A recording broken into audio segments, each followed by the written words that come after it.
I'm going to show you how to create a new application. First, you need to go to an application that was already created. This is the one called Hold'em.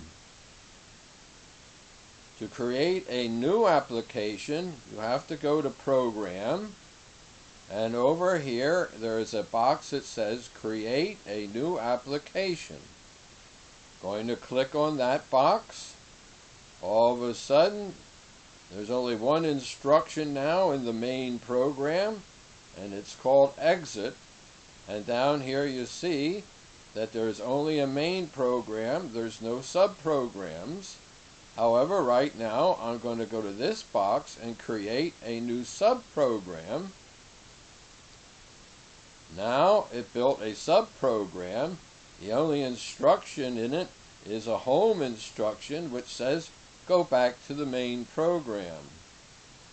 So what I'm going to do is I am going to go to the main program and I'm going to tell it to call the first subprogram. Well, that means I have to add an instruction. So I click on this line for a new instruction line. Then I look at my options here, and here's the one, call. Call wants to know what number to call. I'm going to tell it to call number 1, which is the first subprogram. I enter that. Here's my line, call 1. I want to put that above the yellow line. There it is. Now when the program starts, it's going to call subprogram 1. When it goes home from subprogram 1, it will exit. So now we'll go to subprogram 1. The only thing it hasn't in there now is home. So again, if we run it, it's going to go there and go right back again. So that doesn't do anything. So we're going to now say we're going to add an instruction line to our subprogram. And I first want to build a rectangle. So I find over here in this line, fill a rectangle. So I'm going to put that instruction in subprogram 1. But when I went there, it says I need T for how tall it will be, W for how wide, and an X and Y position. So here's what I'm going to do. I'm first going to put that above the yellow highlighted line. There it is. And now I'm going to set the control registers for tall, wide, X, and Y. Well, I need a new instruction line. First, I'll set, and now these are the control registers highlighted in green. So I find the T1, there it is. T is for tall, and I can go right here to the numeric value and say I want it to be 100. Enter it. And I want to put that above the rectangle fill. All the parameters, these control registers, must be before the rectangle is created. So now we have the tall one. Now we're going to add another instruction. It's going to also be a set instruction. Going to go right here and tell it that it's for how wide it is. Choose the W control register, and I go right to the value, and I'm going to say it's 300 wide. And I want to put that now below the T. So now I set T and W. And I have another instruction. Now it's going to be set this time for X. My X value, which I'm also going to say is 100. And put that below the W. Go add another instruction. It's going to also be a set instruction. I need to set my Y value. I'm going to set my Y value to 100. Enter it. Put it below. Alright, so now I have the parameters necessary to draw a rectangle. So let's see what it looks like. Well, there it is. But oh, it's yellow. I wanted it to be red. Well, so the active color right now is yellow. But I'm going to go back to my program. Here I'm still in Subprogram 1, and I'm going to say, add another line for me. And down here is CLR, which stands for color.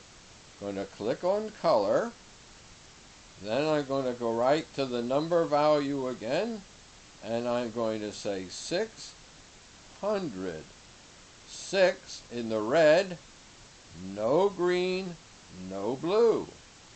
I'm going to enter that in the line and put that line below the Y. There it is. Now I have T, W, X, Y, and a color. Now I'll execute it. Ah, there I have my red rectangle. That's what I wanted. Now I'm going to go and make an oval. Go back to my program, and below where it made the rectangle, I'm going to want to do an oval. So I'm going to put this over there, and then I'm going to say add a line. And over here I look for oval fill. There it is. Now while I'm looking at it, I see it also needs T for tall, W for wide. Oh, and its center is at XY. Oh, the rectangle of the upper left-hand corner was XY, but that's okay. Let's see what we can do with this. Okay, so we want to put it below the placement line. Below. We know it needs all of these things that the rectangle needed. Well, we can make a green box by clicking the left end of this line and the right end of the last line that we want. And we have to copy them below the yellow line. I'm going to put the yellow line placed up here so that after my rectangle fill, I'm going to have these lines. So I'm going to copy those lines below the yellow line. Oh, there they went.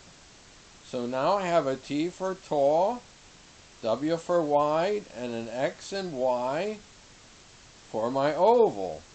Well, I don't want my oval to be the same color as my rectangle, so I'm not going to copy that exactly right now. So I'm going to copy over here under the position where it says to update a line. I copy that. I go right to the number, and I'm going to make it 606. So it's not going to be the same color. Enter that. And now I want to replace that line. So I click replace. So now my program has a rectangle and it also has an oval. I want to see what it looks like. Oh, my oval's not inside of the rectangle. Remember, the XY for the rectangle was here, but for ovals, that's the center, not the upper left hand, because there is no upper left hand of an oval thing. So what I need to do is be able to change these and see what's happening. So I'm going to go to my program. The first one that I might change is this one. So I'm going to put my placement, highlighted yellow, on that line. I'm going to go back to the program. And now I'm going to use this feature called RT, which stands for real time. Meaning I want to make changes while the program is running. So I click on RT. It shows me the instructions starting at the yellow highlighted line and says, well, now I can change them. Well, I want this oval centered in my rectangle. Well, I know my X value is too low. I'm going to change it to 200. Oh, it's still not far enough. I'll change it to 250. Ah, that looks like the right place. Well, now I want to lower it down. Well, that would be Y. Let's say I lowered it 50. Oh, that's great. So now I have my oval in the center, but I'm saying, well, I didn't want it to hit all the way to the top and bottom. So I think I want to change how tall it is. First, I'll take the 100 away because that's too tall. When I made it 0, look, it disappeared. I'll make it 80. Alright, that's a fair nice size. But now I'd like it to fill end to end. Well, that's the width. So I'll go to the width here and say, well, 300 wasn't long enough. I'll say, how about 330? Well, I could go more than that. 340. More than that. 350. Oh, still more. 360. I'll go even more. 370. Alright, I'll stay there. Now I've centered my oval inside of my rectangle. And how did I do it? I used the real time function. Now you're going to find out that these changes that we made here have actually changed the program. So if I go back to the program, what you're going to see is here are the new values that we changed it to. We did not have to update these lines. We could use RT. Well, the next thing I want to do is enter some text. Well, I'm going to go down here and I'm going to highlight the oval, fill, because I want my text to come after that. And then I'm going to say I want to add an instruction. And over here I find the one called text. So I'm going to click on text. And then I'm going to say I want 6 letters. 6. Enter the 6. Then it wants to know where the data is going to come from that I want to put in the text. So I click here and I say it's going to be in page A. Now here is page A through page K. All of those pages are saved with the program. That means they'll be available every time the program is run. So I'm going to click on page A. Page A comes up. There's no text in it because we just started. We click where we want the text to go. And I'm going to say my app. Now when I end here, I have to have the cursor sitting at where my text starts. Right now it's after it ended. So I'm going to click where it starts. And then I'm going to say, OK. Now it says I'm going to show text 6 letters starting in page A, offset 0, which is the beginning of page A. But now that when I look for text, it says it also wants to know the value of X and Y. Oh, to know where the baseline of the letters is. Oh, so it needs to know an X and a Y. Well, I know I can copy lines, and I have X's and Y's. So I'm going to click here, because copy lines go below there. But right now highlighted in green also highlights tall and wide. But that's not how letters work. Letters work with font. So what I got to do now is I'll click here. I want the X, and I click over here. I want the Y. I want to copy those green lines. Oh, I never saved my page. I'm sorry. I got to save my page below the oval line. So hold on. Below there is my text. I highlight the oval line because below there is where I want to put my X and my Y. So okay, copy the green lines below the yellow line. Now I have an X and Y position. Again, I'm just going to leave them stay at 100. But I realize I need a font. So I'm going to highlight this line, say I need a new line, and that line is going to be for font. Now the font line says if I want it bold, I have to start it at 400. So I'm going to click on where the number goes. I'm going to say 4. And then I want a big font, so I'm going to say 430, which means it's going to be 30 size higher. So I'm going to enter that, and I'm going to put that font below my Y over there. Now I also realize that, say, the text has to have a color. And right now, the color that comes here is going to end up being the same as the color up here, which was purple. So I put purple text on a purple oval, you're not going to be able to read it.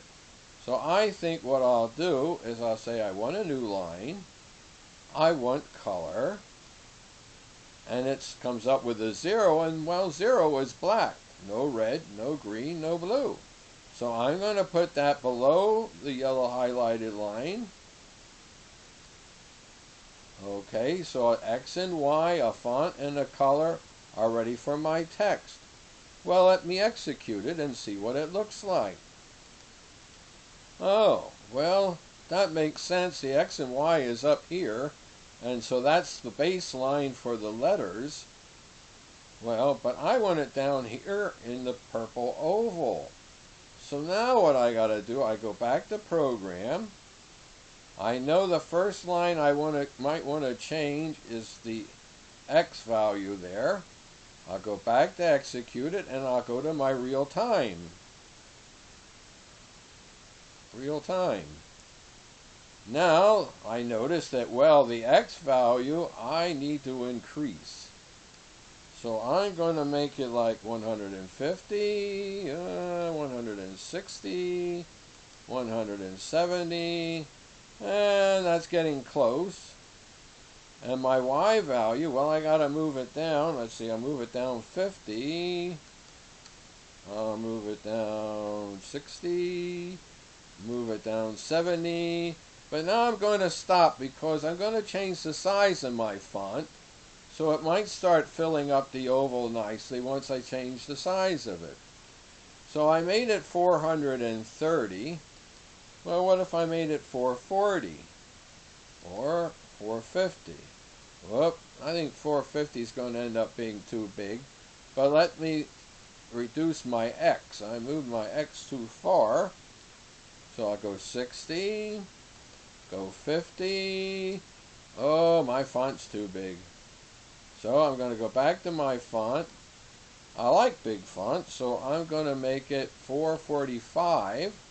Ah, that's starting to fit in there nicely. So what I'll do now is I gotta still move it back to the left. So my X is a little too high. So what do you say I make that 45? Alright, that looks pretty good. So now I put text in there also. So here we now have, well, I'm going to shut RT off and go back to our program. This is in Subprogram 1, and that will be it for now.